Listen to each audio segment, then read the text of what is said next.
आपको पता है दुनिया की सबसे छोटी और सबसे ज़्यादा पावरफुल समुद्री गली कौन सी है? ये सिर्फ 21 माइल चौड़ी है और अगर ये बंद हो जाए तो आपकी गाड़ी का पेट्रोल, आपके घर की बिजली और आपके मोबाइल फ़ोन की कीमत सब एकदम से आसमान पर पहुंच जाएंगी। जी हाँ, हम बात कर रहे हैं स्ट्रेट ऑफ हॉर्मुज़ की।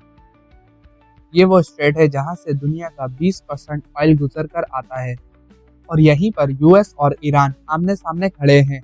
ईरान इसे अपनी शान समझता है और यूएस इसे अपने लिए एक थ्रेट की तरह देखता है।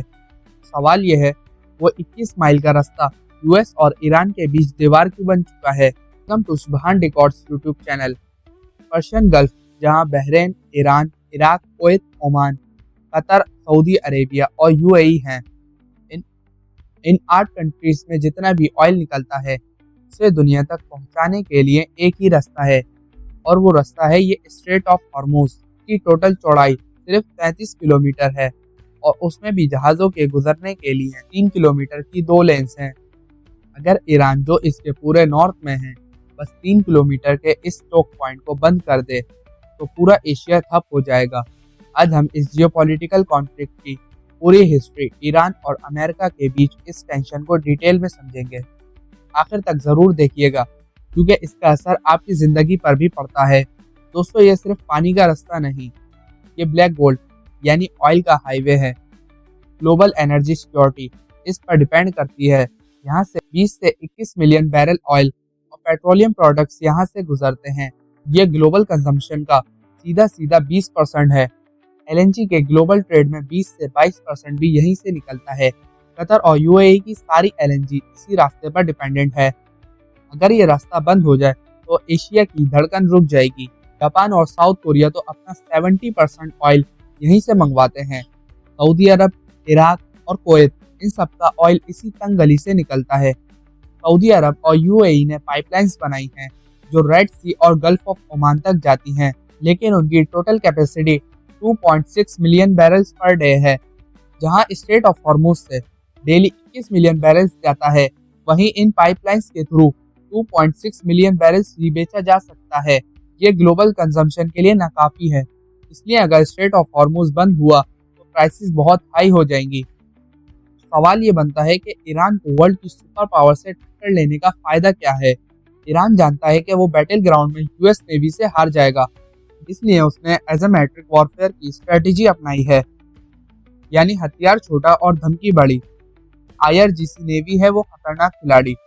इनका फोकस है स्टॉर्म टैक्टिक्स। स्टॉर्म टैक्टिक्स यानी छोटी, तेज और मिसाइल से लेस बोट्स का हुजूम अचानक यूएस के बड़े और महंगे जंगी जहाजों पर हमला करता है। इसमें स्पीड और सरप्राइज सबसे अहम है। इसके अलावा ईरान सी माइंस का भी इस्तेमाल करता है। ये तंग रास्ता ईरान को जियोपॉलिटिकल डोमिनेंस देता है। ईरान की एक छोटी सी सबमरीन भी इस चोक पॉइंट में कवर्ड माइन लेंग कर सकती है। अगर माइंस बिछाए जाएं तो यूएस को उन्हें साफ करने में ही हफ्ते लग जाएंगे और इस दौरान ऑयल मार्केट क्रैश हो जाएंगी। इस टैक्टिक का बैकग्राउंड 1980s की टैंकर वॉर से आता है। जब इराक ने ईरानियन टैंकर्स पर हमले किए तो ईरान ने बदला लेना शुरू किया। यूएस को ऑपरेशन अर्नेस्ट विल और ऑपरेशन फ्रैंक मैंटिस जैसी कार्रवाइयां करनी पड़ी। स्ट्रेट बंद हुआ तो ईरान की अपनी ऑयल एक्सपोर्ट भी रुक जाएंगी। इसलिए ईरान ये धमकी सिर्फ प्रेशर डालने के लिए ही देता है। अमेरिका ने अपने आप को स्ट्रेट ऑफ हॉर्मुज़ से रिलेटेड कॉन्फ्लिक्ट के लिए कितना रेडी रखा है? इस कॉन्फ्लिक्ट को कंट्रोल करने के लिए यूएस नेवी का 5th फ्लीट बहरीन में है। सेंट्रल कमांड सेंटकॉम का area of operation 2.5 million square miles है और इनका मकसद मैरीटाइम सिक्योरिटी और फ्रीडम ऑफ नेविगेशन को बरकरार रखना है। 2019 में जब यूएस ने ईरान पर मैक्सिमम प्रेशर शुरू किया तो ईरान ने सीधा समुद्र में जवाब दिया। मई और जून 2019 में गल्फ ऑफ ओमान में 2 टैंकर्स ओकुआ कॉर्जियस और फ्रंट अल्टेयर पर लिम्पेट माइन से हमला हुआ। यूएस ने सीधा सीधा इल्जाम ईरान पर लगाया।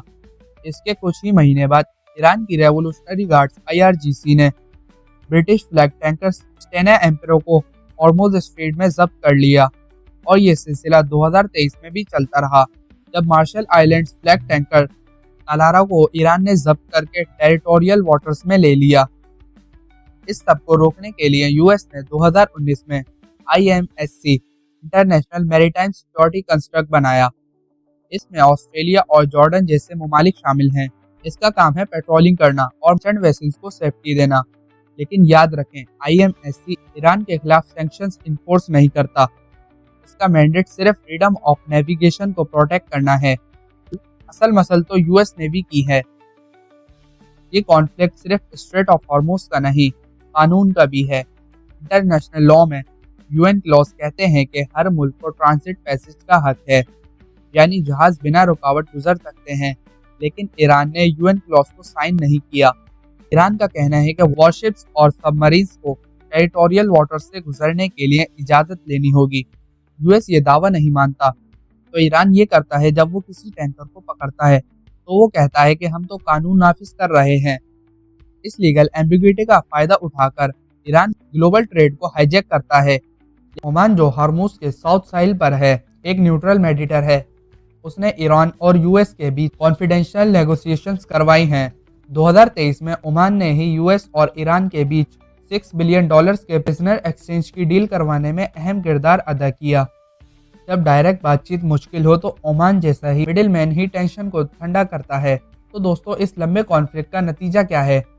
हॉर्मुज स्ट्रेट सिर्फ पानी नहीं, जियोपॉलिटिक्स में अहम किरदार है।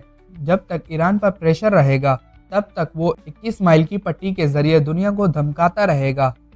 ईरान के पास टेम्पररी क्लोजर की कैपेसिटी है, इसलिए US और ईरान दोनों ही इस खतरनाक खेल को लिमिट में रखते हैं।